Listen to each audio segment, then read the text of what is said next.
우리가 읽은 이 민수기 33장의 내용은 매우 시의적절한 그런 내용이 된다 여겨집니다. 우리가 읽은 내용이 크게 두 부분으로 나누어지는데, 첫 번째 부분은 1절부터 49절까지 길게 소개됩니다. 이스라엘 자손들이 애굽에서 나와서 모압 평지에 이르게 되는 이 과정들, 애굽으로부터 나와서 약속의 땅을 바로 바라보는 그 때까지 그들이 지나왔던 광야의 여정들, 이것에 대한 자세한 소개 기록이 됩니다. 약 한 40년 세월이죠. 40년 세월. 애굽에서 장자를 치신 사건으로 말미암아 애굽 사람들은 심판받고 하나님 백성들은 구원받아서 그들이 새로운 삶을 시작하게 된 때로부터 40년이 지난 세월 동안 하나님께서 어떻게 그 백성들을 인도해 오셨는가에 대한 회고의 내용입니다. 회고. 그리고 50절부터 마지막 절 내용에서는 미래에 대한 것입니다. 기대하는 것이죠. 모압 평지로부터 그들이 약속의 땅에 이르러 가게 되는 미래에 속한 일들에 대하여 주시는 말씀입니다. 그러한 내용들을 통해서 보면 지나왔던 40년을 회고하고 그들이 약속의 땅을 바라보면서 미래를 향해서 그들이 갖는 태도가 어떠해야 되는가 하는 내용들이 기록이 되죠. 우리가 지난 상반기 6개월을 보내면서 또 우리가 살아왔던 삶에 대하여 다시 회고해보는 시간, 그리고 또 우리가 살아가게 될 하반기 또 6개월 동안 하나님께서 우리를 위해서 행해 주실 일에 대한 기대와 바람, 이것을 우리가 생각해 볼 수 있는 내용들이 된다 하겠습니다. 그래서 우리가 1년 딱 반을 지나면서 맥추절을 보내면서 바로 이런 생각을 하게 되는데, 때마침 우리가 있는 본문이 이와 같은 내용으로 주어지고 있다 하는 것입니다.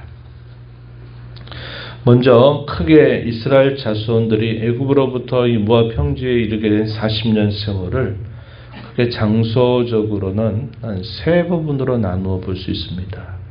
어떻게 나누어 볼까? 애굽에서부터 그들이 시내산에 이르게 되는 여정, 이게 약 한 3개월 정도의 이런 여정이다 그랬습니다.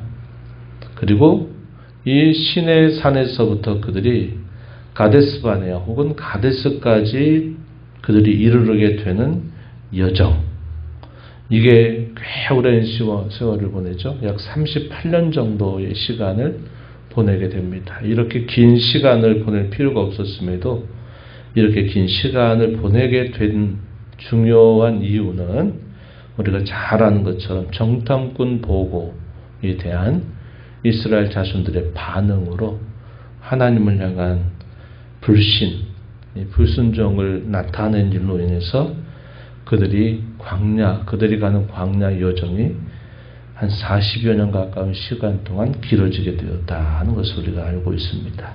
그리고 세 번째 내용으로는 이 가데스 바네아에서 모압 평지에 이르게 되는 과정입니다. 여기서 중요하게 된 사건, 우리가 살펴본 것처럼 요단강 동편에 있는 두 나라, 바산 왕국 또 시온 왕 헤스본, 이 두 나라, 강대한 나라를 그들이 완전히 이기고서 그 땅을 차지하게 되었다 하는 겁니다. 그래서 이 출애굽에서부터 애굽에 있을 때 라함셋이라고 하는 곳에서 그들이 출발하게 될 때부터 이 모압 평지에 이르게 되는 모든 과정들을 쭉 기록해 주고 있는 겁니다. 하나님이 어떻게 역사해 오셨는가 하는 것들을 쭉 보여주고 있는 것이죠. 이 광야 여정 속에서 이스라엘 자손들이 꼭 기억해야 될 두 가지 중요한 교훈이 있어요. 그게 뭐냐면 지난 광야 40여 년 동안 하나님께서 그들을 기적으로 그들의 삶을 하루하루 인도해 오셨다 하는 사실들에 대해서 그들이 꼭 하나님의 구원의 손길을 기억해야만 된다. 이게 첫 번째 중요한 교훈입니다.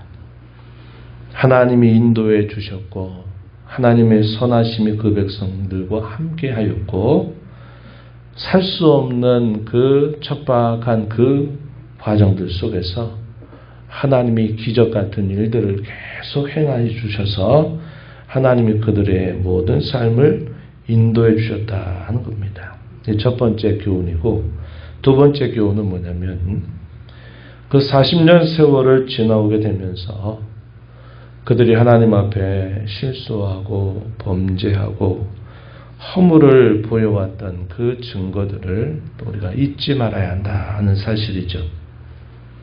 그래서 우리가 이제까지 살아온 우리의 삶을 되돌아볼 때에도 마찬가지일 것입니다. 하나님이 저와 여러분을 구원하시고 여기까지 많은 우여곡절들이 있는 중에도 하나님이 그의 선하심을 베푸셔서 우리를 여기까지 인도하시고 때로 우리의 삶 속의 위기 가운데 구원의 손길로 그 위기를 벗어나게 하셨던 많은 순간들을 우리는 잊어서는 안 된다 하는 것입니다.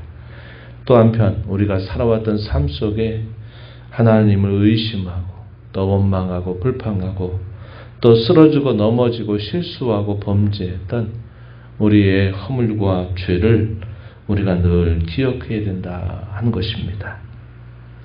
우리 사람의 이 본성이 쉽게 변하지 않는구나.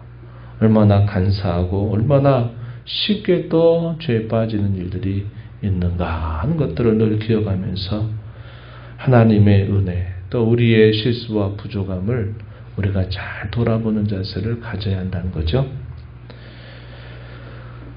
50절부터 마지막 절 이런 내용은 이제 그들의 현재입니다. 모압 평지에 진을 치면서 이제 가나안에 있는 칠족들을 쳐서 물리쳐서 그 땅을 차지하고 분배받아야 될 그들의 중요한 미래에 대한 전망을 보여주고 있는 것입니다.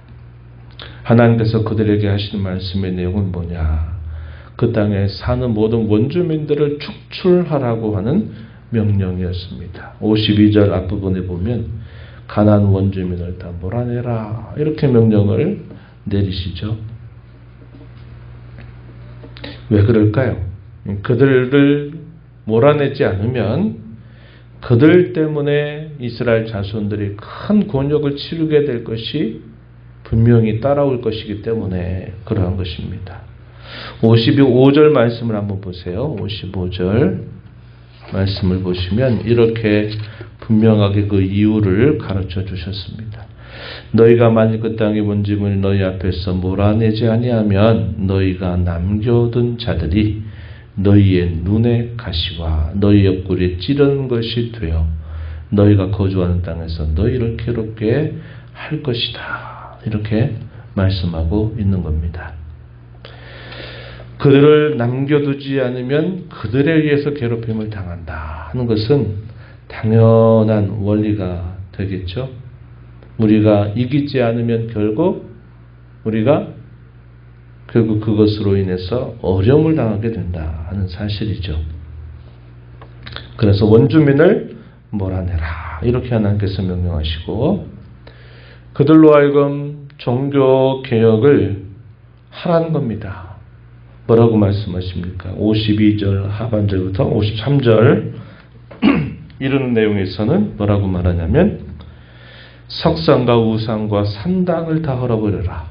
그 땅을 점령하여 거기 거주하라. 이렇게 명령을 내리십니다. 원주민을 몰아내는 것뿐만 아니라 그들이 그 오랜 세월 동안 해왔던 우상 숭배와 그들의 종교적인 것들을 다 뿌리째 끊어내라. 이것을 명령하고 있는 것입니다. 그리고 종족을 따라서 제비를 뽑아서 그 땅을 나누라 하시는 명령을 내리십니다. 54절 이렇게 표현되고 있어요. 그리고 하나님께서는 다시 약속하신 것을 실행하겠다고 말씀하는 겁니다. 그들에게 행하기로 생각했던 것을 너희에게 행해 주리라 하나님 말씀하셨어요. 하나님은 지난 40여 년 동안 이스라엘 자손들에게 약속하셨던 것처럼 그 옛날 아브라함에게 약속하셨던 그 약속대로 하나님은 그들을 인도해 오신 것입니다. 그리고 그 현재로부터 장차 그들이 그 땅을 차지하고 분배하게 될 때까지 하나님은 그 약속하신 대로 분명히 너희에게 행해 주리라, 이렇게 약속을 실행하시겠다고 그들에게 다시 확인시켜 주신 것입니다.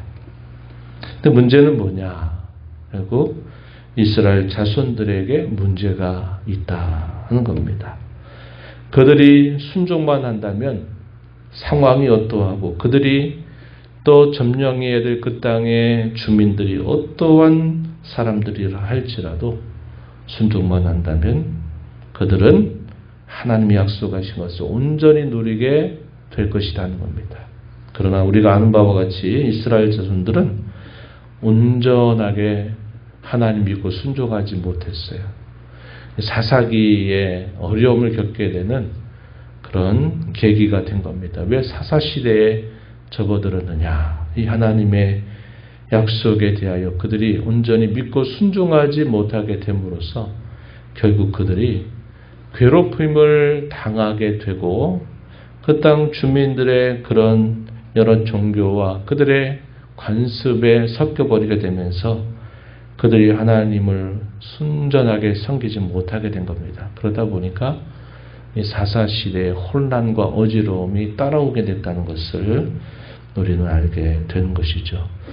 우리가 반년을 내다보면서 더 길게는 우리 남은 인생을 내다보면서도 똑같습니다. 하나님은 우리에게 약속하신 바와 같이 그분은 그 약속을 반드시 이행하실 것입니다. 문제는 어느 편에 있느냐? 우리 편에 있어요. 우리의 남은 여정 속에 하나님이 약속하신 것을 우리가 온전히 누리고 그 기쁨을 만끽하기 위해서는 하나님을 향한 우리의 믿음이 흔들림이 없어야 되고 그 믿음에 대한 저 여러분의 순종이 확고해야 됩니다.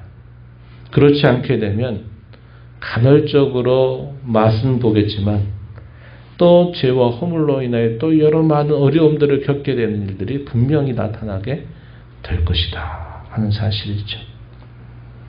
가나안 땅을 향해 진군하는 이스라엘 자손들을 향하여 하나님 주신 명령은 그들에게 남겨진 싸움을 잘 수행하라는 거죠. 오늘날 말씀으로 바꾸면 영적인 싸움을 우리가 잘 수행하라고 하는 것과 같고, 하나님이 구별된 백성으로서 이 세상의 사람들의 생각과 방식을 따라가고 답습해가는 삶을 살지 말고 하나님의 말씀을 붙들고 우리 안팎에 있는 여러 우상들을 척결하고 그분을 참되게 섬기고 거룩한 삶을 우리가 임써가게 된다면 하나님의 약속하신 바를 우리가 온전히 누리고 풍성하게 만끽하게 되는 일이 따라오게 된다는 겁니다. 저와 여러분이 짧게는 반년, 길게는 저와 여러분의 남은 삶을 그런 기대를 가지고 다짐하면서 또 힘차게 전진해 나가는 저와 여러분이 되기를 진심으로 바랍니다. 하나님 아버지 감사합니다. 지난 상반기를 보내고 또 하반기를 맞는 첫 번째 주일 맥주감사절을 맞는 새벽 시간, 또 저희들이 이렇게 깨워주셔서 오늘도 아버지 앞에 인도해 주심을 감사합니다. 오늘 저에게 주신 말씀처럼 애굽의 람셋에서 종로들 다니며 살았던 그 백성들을 하나님의 능하신 손길로 인도하셔서 그들이 이제 약속의 땅의 접경 지역에 있는 모압 평지까지 이르게 되는 40년 세월을 회고하고, 또 한편으로는 하나님께 감사하고, 또 한편으로는 지나왔던 많은 실수들을 또 교훈 삼는 그러한 계기를 주시고, 모압 평지로부터 이제 약속의 땅을 그들이 차지하게 되는 과정까지 있게 될 여러 일들을 앞두고 하나님은 약속대로 그들에게 행해 주실 것을 말씀하시면서 그 땅에 있는 원주민들을 온전히 축출할 것이고, 그 땅에 그들이 살아왔던 모든 이방의 종교와 관습과 문화들을 다 척결할 것을 하나님께서 말씀해 주셨습니다. 저희가 살아가는 또 삶을 향하여서도 이러한 교훈을 마음에 굳게 새기면서 하나님 앞에 주신 그 말씀을 따라 순종함으로 온전한 기쁨과 또 온전한 승리를 만끽하며 살아가도록 더 확고한 믿음과 더 신실한 순종으로 하나님 앞에 응답하며 살아가는 저희가 되도록 인도하여 주옵소서. 은혜의 보호자 앞에 나와 아버지 은혜를 구하는 모든 심령들의 간구를 귀 기울이시고 응답해 주시기를 바라옵고 예수님의 이름으로 기도하옵나이다. 아멘.